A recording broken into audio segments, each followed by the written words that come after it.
Greetings to the Environmental Law Education Center and to everyone attending today's Clean Water Conference. Senator Jeff Merkley here. And for 50 years, the Clean Water Act has been one of the most important safeguards for our nation's waters.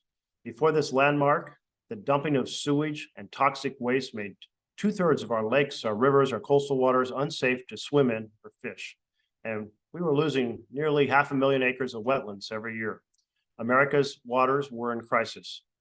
5 decades later, we've made significant strides in cleaning and protecting those same waters. We don't see rivers catching on fire anymore because we worked hard to stop toxic pollutants flowing into them. We have national standards for water quality.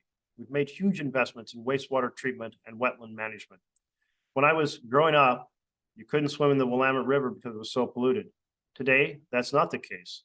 Now, it's recognized as an example of a river brought back from the dead. It's much safer to dive in and swim. And for what seems like forever, we've been dealing with the problems of sewage and stormwater runoff combined in a single pipe and overflowing every time it rains. Thanks to, however, to projects like the Big Pipe Project with the Portland's 12-foot diameter pipe catching all of that rainwater and then running it back through the treatment system, we've been addressing that issue. Yet today, our American waters still face a lot of significant challenges. We got rid of a lot of point source pollution, but we still have a lot of non-point sources like agricultural runoff that is much harder to tackle, and it continues to affect the health of our rivers. Our rivers and streams are being polluted by an ever-growing tons of plastic that are being left in them, which are leaching harmful toxins into our drinking water, our food chains, our soil. Plastic now is everywhere. It's a significant challenge, and particularly a significant challenge in our waters. According to one recent study, nearly half of Americans' rivers and streams are still too polluted to safely swim in or fish in or to use as a source of drinking water, particularly around marginalized and frontline communities.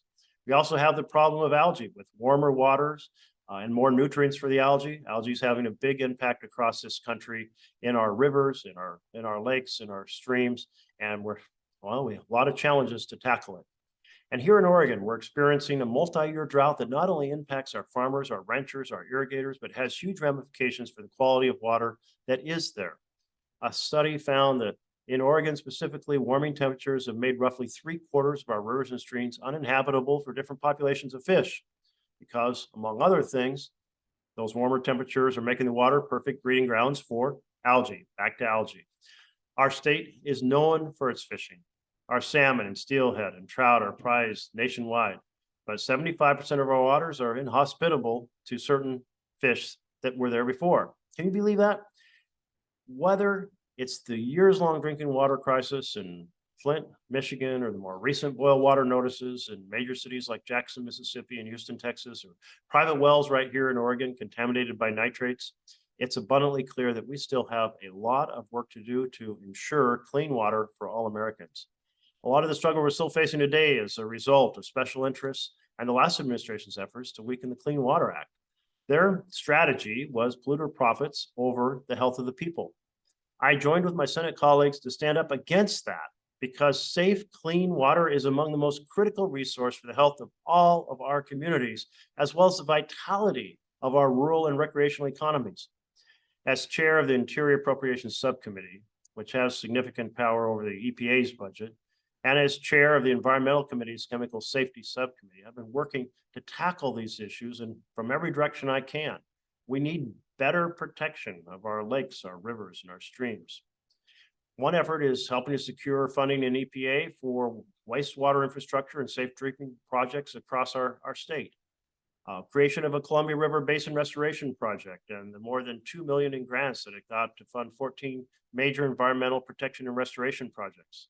And my continuing fight to ensure that funding is included to help Morrow and Umatilla counties address the nitrate contamination of water from private wells. There's a lot more we need to do. I can't wait to hear the ideas that you're going to be discussing and proposing or suggesting or advocating for out of your gathering today. We can build on the Clean Water Act's 50 years of success, and we need to. I look forward to working together in the months and years ahead. Thank you.